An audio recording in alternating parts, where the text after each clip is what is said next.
नमस्कार जय जगन्नाथ शुभ सकाळ आज हूँ डिसेम्बर 8 तारिख सोमवार आज दिन अनेक गुरुत्वपूर्ण खबर आसी तेणु वीडियो को शेष पर्यंत देखा मोर आपको अनुरोध तेज आसतु आज दिन 20 बड़ खबर उपर नजर पकाइबा वीडियो भल लगिले आपण भल पाइबा स्वरूप गोटे गोटे लाइक निश्चित करदेवे एसह आप केउं जिलूर यह खबर देखुं कमेंट कर जनईदेवे आज प्रथम खबर सेना को प्रतिरक्षा मंत्री बड़ भेटी लद्दाख रे उद्घाटित है बहु प्रतीक्षित शेख टनेल देशर सीमा सुरक्षा को अधिक सुदृढ़ करने दिगरे एक बड़ पदक्षेप नहीं प्रतिरक्षा मंत्री राजनाथ सिंह लद्दाख गस्त समय से भारतीय सेना को एक बड़ भेटी प्रदान कर बहु प्रतीक्षित शेख टनेल उद्घाटन कर अवसर से सीमा सड़क संगठन द्वारा निर्मित मोट 125 रणनीतिक भित्तिभूमि प्रकल्प को राष्ट्र उद्देश्य उत्सर्ग करछंती राजनाथ सिंह उद्घाटन करथिबा शेख टनेल लंब 982 मीटर परवर्ती खबर राजधानी रे खोलिबा दुईटी नुआ तहसिल भुवनेश्वर खोलिबा दुईटी नुआ तहसिल गोटे रसलगुड़ और गोटे खंडगिरी खोलिबा को निष्पत्ति होईछि एने विज्ञप्ति प्रकाश पाइछि सहर रे दिनकु दिन जमी किणाबिका बहु मात्रा रे हेबारे लागिथिबा बेले लोकों सुविधा पदक्षेप विज्ञप्ति प्रकाश पर वर्तमान प्रशासनिक स्तर में तत्परता देखा देइछि खबर मुताबक राजधानी रसुलगढ़ और खंडगिरी पटे जमी किणाबिका अधिक हेउछि जमी किणाबिका मालिकाना हस्तांतर पट्टा प्रस्तुति जातिगत अन्य प्रमाणपत्र समस्या हेले लोकों को कल्पना तहसिल कार्यालय को जीवाकू पड़ुछि तेणु नुआ तहसिल गोटे रसुलगढ़ और गोटे खंडगिरी खोलिबा निष्पत्ति होईछि परवर्ती खबर पर्यटकों खुशी खबर नंदनकानन पुणी आरंभ हो नौका विहार नंदनकानन प्राणी उद्यान रे नौका विहार पुणी थे आरंभ होगा जाउछि एवं यह चलाइबा दायित्व नंदनकानन कर्तृपक्ष निज हाथ को नहीं दीर्घ दिन हम नौका विहार बंद थी पर्यटक निराश हो फेरुथिले हेले सुरक्षित भाव में नौका विहार मजा नेबे पर्यटक बोली कहते नंदनकानन उपनिर्देशक सनत कुमार नारायण सुरक्षित भाव में नौका विहार पर प्रस्तुति आरंभ होईछि प्राणी उद्यान और उद्भिद उद्यान मध्य कांजिया ह्रदरे नौका विहार स्थल रही परवर्ती खबर बारवाटी मैच देखिबे मुख्यमंत्री आसंता काली कटक बारवाटी स्टेडियम रे भारत दक्षिण आफ्रिका मध्य हेबाकु थिबा टी20 मैच देखिबे मुख्यमंत्री मोहन चरण माझी रविवार ओडिशा क्रिकेट एसोसिएशन ओसीए तरफरु ए संपर्क में सूचना दि जाइछि मुख्यमंत्री आरंभ शेष पर्यंत संपूर्ण मैच को उपभोग करिवे बोली जणा पड़िछि यह व्यतीत अन्य किछि मंत्री मध्य मैच देखिबाकू जाई पारंती बोली सूचना मिलिछि परवर्ती खबर आज लोकसभा रे वंदे मातरम उपरे वितर्क करिवे प्रधानमंत्री नरेंद्र मोदी आज लोकसभा रे वंदे मातरम 150तम वार्षिकी उपरे वितर्क करिवे गृहमंत्री अमित शाह मंगलवार राज्यसभा रे आलोचना करिवे आज लोकसभा रे जातीय गीत वंदे मातरम 150तम वार्षिकी उपरे प्रधानमंत्री नरेंद्र मोदी आलोचना और वितर्क करिबा पई 10 घंटा समय धार्य करा जाइछि प्रतिरक्षा मंत्री राजनाथ सिंह लोकसभा रे प्रधानमंत्री परे एही प्रसंग रे वक्तव्य रखिबे परवर्ती खबर सरकारी कोठार छात उपरे लागिबो सौर पैनल हरियाणा मुख्यमंत्री नायब सिंह साइनी शनिवार निर्देश देइछंती राज्यर स्वच्छ एवं सबुज शक्ति आड़ को परिवर्तन को त्वरान्वित करिबा पई स्कूल कॉलेज हॉस्पिटल कार्यालय इत्यादि समस्त सरकारी कोठा छात उपरे सौर प्रणाली सहित सज्जित करा जिबा उचित एक सरकारी विवृत्ति अनुसार से एठारे सिविल सचिवालय रे विद्युत क्षेत्रर बजेट घोषणा उपरे एक उच्चस्तरीय समीक्षा बैठकर अध्यक्षता करुथिले बैठक समय साइनी प्रधानमंत्री सूर्यघर मुफ्ती बिजुली योजनार अग्रगति समीक्षा करथिले एवं राज्यर परिवार गुड़िकर छात उपरे सौरशक्ति स्थापन को त्वरान्वित करिबा पई अधिकारी मानकु निर्देश देइथिले परवर्ती खबर भुवनेश्वर भारत दक्षिण आफ्रिका टीम आज दिन 11 बारवाटी भारतीय दल नेट प्रैक्टिस दिन 11:30 बारवाटी भारतीय दलर नेट प्रैक्टिस एने सूचना देइछंती ओसीए सभापति पंकज लोचन महांती संध्यारे फ्लड लाइट रे अभ्यास करिबो दक्षिण आफ्रिका टीम नेट प्रैक्टिस देखिबा पई दुईटी गैलरी खोला रहिबो परवर्ती खबर आतंकवाद विरोध में भारत अमेरिकार कड़ा आभिमुख्य भारत एवं अमेरिका मध्य काउंटर टेररिज्म आतंकवाद निरोधी मिलित कार्यगोष्ठीर 21तम बैठक 3 डिसेम्बर 2025 नुआ दिल्ली रे अनुष्ठित हो जाइछि वैदेशिक व्यापार मंत्रालय सूचना अनुसार एही बैठक रे भारत पक्षरु डॉक्टर विनोद बाहाडे एवं अमेरिका पक्षरु वरिष्ठ अधिकारी ମୋନିକା ଜାକ୍ ବେସନ ଯୋଗ ଦେଇଥିଲେ। ଉଭୟ ଦେଶ ସୀମା ପାର ଆତଙ୍କବାଦ ସମେତ ସମସ୍ତ ପ୍ରକାର ଆତଙ୍କବାଦ କାର୍ଯ୍ୟକଳାପକୁ କଡ଼ା ନିନ୍ଦା କରିଛନ୍ତି। ପରବର୍ତ୍ତୀ ଖବର ଭାଙ୍ଗିଲା ମହିଳା କ୍ରିକେଟର ସ୍ମୃତି ଓ ସଙ୍ଗୀତ ନିର୍ଦ୍ଦେଶକ ପଲାଶଙ୍କ ବାହାଘର। ଭାଙ୍ଗିଲା ମହିଳା କ୍ରିକେଟର ସ୍ମୃତି ମନ୍ଧନା ଓ ସଙ୍ଗୀତ ନିର୍ଦ୍ଦେଶକ ପଲାଶ ମୁଜଲଙ୍କ ବାହାଘର। ଏନେଇ ସ୍ମୃତି ମନ୍ଧନା ସୋସିଆଲ ମିଡିଆରେ ସୂଚନା ଦେଇଛନ୍ତି। ଭାରତୀୟ ମହିଳା କ୍ରିକେଟ ଦଳର ଉପ ଅଧିନାୟିକା ସ୍ମୃତି ମନ୍ଧନା ସୋସିଆଲ ମିଡିଆରେ ଏକ ଭାବପ୍ରବଣ ପୋଷ୍ଟ ସେୟାର କରି ତାଙ୍କ ବିବାହକୁ ନେଇ ଚାଲିଥିବା କଳ୍ପନା ଜଳ୍ପନାର ଅନ୍ତ ଘଟାଇଛନ୍ତି।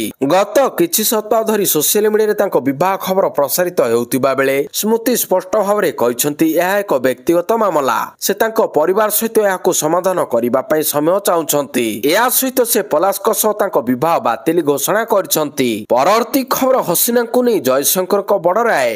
ପୂର୍ବତନ ପ୍ରଧାନମନ୍ତ୍ରୀ ଶେଖ ହସିନାଙ୍କ ପ୍ରତ୍ୟାରୋପଣ ପାଇଁ ବାଂଲାଦେଶର ଆହ୍ୱାନ ମଧ୍ୟରେ ବୈଦେଶିକ ମନ୍ତ୍ରୀ ଏସ୍ ଜୟଶଙ୍କର କହିଛନ୍ତି ଭାରତରେ ତାଙ୍କର ରହିବାର ତାଙ୍କର ବ୍ୟକ୍ତିଗତ ନିଷ୍ପତ୍ତି ଏବଂ ଗତ ବର୍ଷ ଦେଶରେ ଘଟିଥିବା ଘଟଣା ଦ୍ୱାରା ପ୍ରଭାବିତ। ବାଂଲାଦେଶର ପୂର୍ବତନ ପ୍ରଧାନମନ୍ତ୍ରୀ ଶେଖ ହସିନାଙ୍କ ପାଇଁ ଭାରତ ଏବଂ ବାଂଲାଦେଶର ସମ୍ପର୍କରେ ତିକ୍ତତା ବଢିଛି।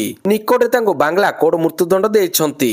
ଏହା ପରେ ଲଗାତାର ଭାବରେ ହସିନାଙ୍କୁ ଫେରାଇ ଦେବାକୁ ବାଂଲାଦେଶ ସରକାର ଦାବି କରି ଆସୁଛନ୍ତି, କିନ୍ତୁ ଭାରତ ଏହି ଦିଗରେ କିଛି ସ୍ପଷ୍ଟ କରୁନଥିଲା। ତେବେ ଏହି ପ୍ରସଙ୍ଗରେ ମୁହଁ ଖୋଲିଛନ୍ତି ବୈଦେଶିକ ବ୍ୟାପାର ମନ୍ତ୍ରୀ ଏସ୍ ଜୟଶଙ୍କର। ତେବେ ହସିନାଙ୍କୁ ବାଂଲାଦେଶ ପ୍ରତ୍ୟାବର୍ତ୍ତନ ନେଇ ଜୟଶଙ୍କର କହିଛନ୍ତି ହସିନା ଯେତେ ଦିନ ଚାହିଁବେ ଭାରତରେ ରହିପାରିବେ। ସେ ନିଜ ଇଚ୍ଛାରେ ଭାରତରେ ରହୁଛନ୍ତି। ସେ ଭାରତକୁ ଏକ ଭିନ୍ନ ପରିସ୍ଥିତିରେ ଆସିଥିଲେ, କିନ୍ତୁ ସେ ବାଂଲାଦେଶ ଫେରିବେ ନା ନାହିଁ ତାହା ସେ ନିଜେ ଚିନ୍ତା କରିବେ। ପରବର୍ତ୍ତୀ ଖବର ଘଟଗାଁ ତାରିଣୀ ପୀଠ ପାଇଁ 312 କୋଟି ଟଙ୍କାର ପ୍ରକଳ୍ପର ଶିଳାନ୍ୟାସ କଲେ ମୁଖ୍ୟମନ୍ତ୍ରୀ। ମୁଖ୍ୟମନ୍ତ୍ରୀ ମୋହନ ଚରଣ ମାଝୀ ଘଟଗାଁ ମା ତାରିଣୀ ପୀଠର ବିକାଶ ପାଇଁ 312 କୋଟିରୁ ଉର୍ଦ୍ଧ୍ୱ ଟଙ୍କା ବ୍ୟୟରେ ବହୁ ପ୍ରତୀକ୍ଷିତ ସୌନ୍ଦର୍ଯ୍ୟକରଣ ଓ ଉନ୍ନୟନ ପ୍ରକଳ୍ପର ଶିଳାନ୍ୟାସ କରିଛନ୍ତି। ଏଥିରେ ପାଖାପାଖି 60 ଏକର ଅଞ୍ଚଳର ବିକାଶ କରାଯିବ। ସମୁଦାୟ 313 କୋଟି ଟଙ୍କା ବ୍ୟୟ ବରାଦରେ ତାରିଣୀଙ୍କ ପୀଠର ସମନ୍ୱିତ ଉନ୍ନତିକରଣ ପ୍ରକଳ୍ପର ଭିତ୍ତିପ୍ରସ୍ତର ସ୍ଥାପନ ହୋଇଛି ଏବଂ ଆଗାମୀ 1 ବର୍ଷ ମଧ୍ୟରେ ଏହି ଉନ୍ନତିକରଣ କାର୍ଯ୍ୟ ସମାପ୍ତ ହେବ ବୋଲି ସମୟସୀମା ଧାର୍ଯ୍ୟ କରାଯାଇଛି। ଉକ୍ତ କାର୍ଯ୍ୟକ୍ରମରେ ମୁଖ୍ୟମନ୍ତ୍ରୀ ଅଭିଭାଷଣ ରଖି ତାଙ୍କର 18 ମାସ ତଳର ପରିକଳ୍ପନା ଆଜି ସାକାର ରୂପ ନେଇଥିବାରୁ ସେ ଭାବବିହ୍ୱଳ ହୋଇପଡ଼ିଥିଲେ ଏବଂ କହିଛନ୍ତି ମା ତାରିଣୀଙ୍କ ପୀଠକୁ ଏକ ବିଶ୍ୱସ୍ତରୀୟ ଧର୍ମୀୟ ଓ ପର୍ଯ୍ୟଟନସ୍ଥଳୀ ଭାବରେ ଗଢ଼ି ତୋଳିବାକୁ ସରକାର ସମସ୍ତ କାର୍ଯ୍ୟ କରିବେ। ପରବର୍ତ୍ତୀ ଖବର ଭାରତ ଦକ୍ଷିଣ ଆଫ୍ରିକା ମ୍ୟାଚ୍ ପାଇଁ ସର୍ବସାଧାରଣ ନିମନ୍ତେ ଜାରି ହେଲା ଟ୍ରାଫିକ୍ କଟକଣା। ଭାରତ ଏବଂ ଦକ୍ଷିଣ ଆଫ୍ରିକା ମଧ୍ୟରେ ଗୁରୁବାର ଡିସେମ୍ବର 9 ତାରିଖରେ ହେବାକୁ ଥିବା ଟି20 ମ୍ୟାଚ୍ ପୂର୍ବରୁ କମିଶନରେଟ୍ ପୋଲିସ ରବିବାର ଏକ ବିସ୍ତୃତ ଟ୍ରାଫିକ୍ ପରାମର୍ଶ ଜାରି କରିଛି। ଏହି ମ୍ୟାଚ୍ କଟକର ବାରବାଟୀ ଷ୍ଟାଡିୟମରେ ଅନୁଷ୍ଠିତ ହେବ। ବିଜ୍ଞପ୍ତି ଅନୁସାରେ 8 ଡିସେମ୍ବର ଦିନ ମଧ୍ୟାହ୍ନ 12ଟାରୁ ରାତି 9ଟା ପର୍ଯ୍ୟନ୍ତ ଏବଂ ସକାଳ 8ଟାରୁ ମ୍ୟାଚ୍ ଶେଷ ହେବା କିମ୍ବା ଡିସେମ୍ବର 9 ତାରିଖରେ ଦର୍ଶକଙ୍କୁ ନିଷ୍କାସନ କରିବା ପର୍ଯ୍ୟନ୍ତ କଟକଣା ବଳବତ୍ତର ରହିବ। ପରବର୍ତ୍ତୀ ଖବର ଏସ୍ଆଇ ପରୀକ୍ଷା ସ୍କାମ। ଆଉ ଜଣେ ଏସ୍ଏସ୍ପି ଯବାନଙ୍କ ସମେତ 2 ଅଟକ। ପୋଲିସ ଏସ୍ଆଇ ନିଯୁକ୍ତି ପରୀକ୍ଷା କେଳେଙ୍କାରୀ ଘଟଣାରେ ସିବିଆଇର ତନାଘନା ଜାରି। ଆଉ ଜଣେ ଏସ୍ଏସ୍ପି ଯବାନଙ୍କ ସମେତ 2 ଜଣ ଅଟକ। 2 ଦିନ ଜେରା ପରେ ଏସ୍ଏସ୍ପି ଯବାନ ଅର୍ଜୁନ ନାୟକଙ୍କୁ ଅଟକ ରଖିଥିଲା ସିବିଆଇ। ଅର୍ଜୁନଙ୍କ ସହ ଅନ୍ୟ ଜଣେ ଅଭିଯୁକ୍ତ ନିମାଇ ଚରଣ ସାହୁ ମଧ୍ୟ ଅଟକ ଅଛି। ଅଭିଯୁକ୍ତ ବିରଞ୍ଚି ନାୟକଙ୍କ ଘନିଷ୍ଠ ସହଯୋଗୀ ହେଉଛନ୍ତି ନିମାଇ। ଉଭୟଙ୍କ ମେଡିକାଲ ଯାଞ୍ଚ ପରେ ସିବିଆଇ ଅଫିସକୁ ନିଆଯାଇଛି। ଗିରଫ ବିରଞ୍ଚି ନାୟକଙ୍କୁ ସିବିଆଇ ରିମାଣ୍ଡରେ ନେଇ ଜେରା କରୁଛି। 2 ଦିନ ଜେରା ପରେ ଉଭୟଙ୍କୁ ସିବିଆଇ ଅଫିସକୁ ନିଆଯାଇଛି। ପରବର୍ତ୍ତୀ ଖବର ଅନୈତିକ କଳାଧନରେ ବିହାରରେ ବହୁ ଖର୍ଚ୍ଚ କରୁଛନ୍ତି ରାଜନେତା ବୋଲି କହିଲେ ଉମା ଭାରତୀ। ବିଜେପିର ଫାୟାରବ୍ରାଣ୍ଡ ନେତ୍ରୀ ଏବଂ ପୂର୍ବତନ ମୁଖ୍ୟମନ୍ତ୍ରୀ ଉମା ଭାରତୀ ଦୁର୍ନୀତି ସମ୍ପର୍କରେ ଏକ ବଡ଼ ମନ୍ତବ୍ୟ ଦେଇଛନ୍ତି। ସେ କହିଛନ୍ତି ରାଜନେତାମାନେ ସେମାନଙ୍କର ଅନୈତିକ କଳାଧନରେ ବିହାରରେ ବହୁ ଖର୍ଚ୍ଚ କରନ୍ତି। ସେ କହିଛନ୍ତି ବଡ଼ ବଡ଼ ଶିଳ୍ପପତିମାନେ ମଞ୍ଚ ସଜାଇବା ଏବଂ ନର୍ତ୍ତକମାନଙ୍କୁ ନିଯୁକ୍ତ ଦେବା ପାଇଁ କୋଟି କୋଟି ଟଙ୍କା ଖର୍ଚ୍ଚ କରନ୍ତି। ହଜାର ହଜାର ଗରିବ ଝିଅଙ୍କୁ ସେହି ଖର୍ଚ୍ଚ ଟଙ୍କାରେ ବିବାହ କରାଯାଇପାରିବ। ତେଣୁ ମୁଁ ଶିଳ୍ପପତିଙ୍କ ଘରେ ମହଙ୍ଗା ବିବାହରେ ଯୋଗ ଦେବା ବନ୍ଦ କରିଦେଇଛି ବୋଲି ସେ କହିଛନ୍ତି। ପରବର୍ତ୍ତୀ ଖବର ବିଫଳ ହେଲା ଏହି ଆଫ୍ରିକୀୟ ଦେଶର ସାମରିକ ବିଦ୍ରୋହ। ପଶ୍ଚିମ ଆଫ୍ରିକୀୟ ଦେଶ ବେନିନ୍ର ସାମରିକ ବିଦ୍ରୋହ ଓ ରାଷ୍ଟ୍ରପତି ପାଟ୍ରିସ୍ ଟୋଲେନ୍ଙ୍କୁ କ୍ଷମତାଚ୍ୟୁତ କରିବା ଉଦ୍ୟମ ବିଫଳ ହୋଇଯାଇଛି।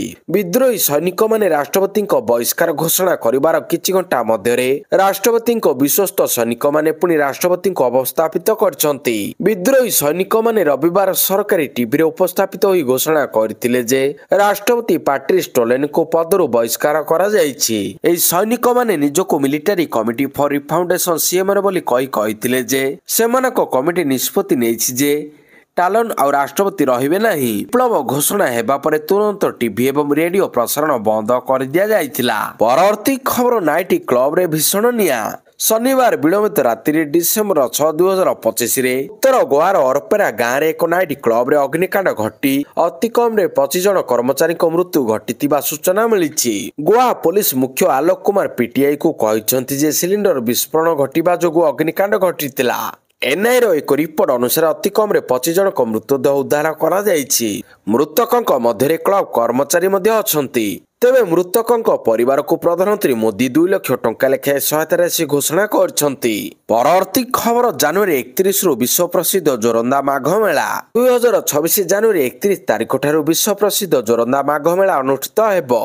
जगतर मंगल पाई महिमा सन्यासी माने झाड़दीप प्रज्वलन करिवे। सारा भारतर कोण अनुकोण महिमा साधु श्रद्धालु माने महिमा धर्मर मुख्य पीठ ढेंकानाल जोरंदा महिमा गादी मुहा होइतांती। एई उपलक्षे शनिवार पूर्वाहन जिला कार्यालय सद्भावना सभा गृहठारे जिलापाल आशीष ईश्वर पाटिल अध्यक्षतार एक प्रस्तुति बैठक अनुष्ठित हो जाइछि। मेला जेपरि शांति श्रृंखला सहित शेष हेब सेथिपाई संपृक्त विभागीय अधिकारी माने जत्नवान हेबा पाई जिलापाल निर्देश दैछंती।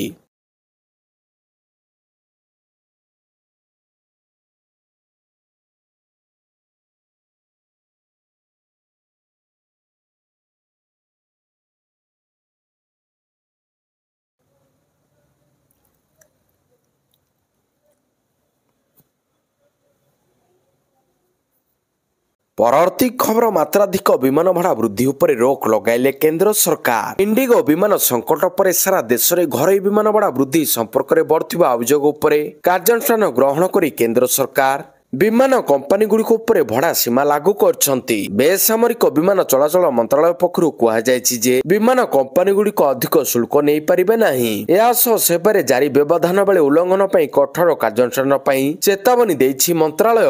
500 किलोमीटर भितर विमान भड़ा 7500 टपिबो नाही। 500 रु 1000 किलोमीटर पर्यंत भड़ा 12000 टंका। 1000 रु 1500 किलोमीटर पर्यंत भड़ा 15000 टंका। 1500 किलोमीटर टपिले यात्री भड़ा 18000 भितर रहिबो। 5 दिन बीतिलानी तेबे सारा देश रे इंडिगो अचलावस्था जारी रहिछि। विश्व रे प्रधानमंत्री नरेंद्र मोदी को अवगत करा जिबा परे इंडिगो सीओ सह जोगाजोग करछि पीएमओ। परवर्ती खबर राज्य में बढ़ुची शीत 10 डिग्री तले राज्यर 10 सहर। राज्य में बढ़ुची शीत उपकूल आरंभ कर आभ्यंतरण जाए सबुठी ठंडा। आगामी सप्ताह पर्यंत राज्य में असंभाल शीत अनुभूत हेबो। 10 डिग्री तले राज्यर 10 सहर सेहीपरि 15 डिग्री तले आ 15 सहर तापमात्रा। प्रबल शीत थरुछि जी उदयगिरी यार तापमात्रा 4.4 डिग्री सेल्सियस रहितिबा बेले सिमिलीगुड़ा 6.1, राउरकेला 7.2, दारिंगबाड़ी 7.5, झारसुगुड़ा 7.6, फुलबाणी 8, चिपिलिमा 8.7, किरोई 8.8, सेहीपरि अनुगुळे 9, केन्दुझर 9.6, ट्विन सिटी तापमात्रा 12 डिग्री तले रहितिबा रेकर्ड करा जायछि। राज्यर विभिन्न जिले में राति तापमात्रा 10 डिग्री तले रही। अन्यपटे भुवनेश्वर आंचलिक पाणीपाग विभाग पक्षर सूचना रही आगक आहरी शीत बढ़िबो। परवर्ती खबर श्रीमंदिर में स्वतंत्र दर्शन व्यवस्था दाबी। गुंडीचा मंदिर आगे धारणा देले पुरीवासी। श्रीमंदिर में स्वतंत्र दर्शन व्यवस्था कर श्रद्धालु सुरुखुरे किपरि महाप्रभु दर्शन करिपारिबे सेथिलागि विधिवत व्यवस्था हेउ। दीर्घ दिन धरी दर्शन को नहीं जो समस्या लागी रहुछि तार समाधान करा जाऊ एभली दाबी करछंती पुरी सहरवासी। रविवार पुरी सहरर शताधिक बासिंदा एभली दाबी करी धारणा देइथिले। सेमाने श्री गुंडीचा मंदिर आगे दीप जाली धारणा रे बसिथिले। बहु संख्या रे महिला पुरुष माने मंदिर आगे बसी दाबी जणाइथिले। दीप जालिबा सहित सेमाने जगन्नाथଙ୍କ जणान गाउतिबा देखिबाको मिलितिला। श्रीमंदिर रे शृंखलित दर्शन होई पारुनतिबा श्रद्धालु माने बारंबार अभियोग करि आसुछंती। दर्शन पर श्रद्धालु बहु असुविधार सम्मुखीन हेबाकु पड़ुछि। तेणु स्वतंत्र दर्शन व्यवस्था करने महिला माने हरिबोल हुलहोली पकाई दाबी उपस्थापन करथिले।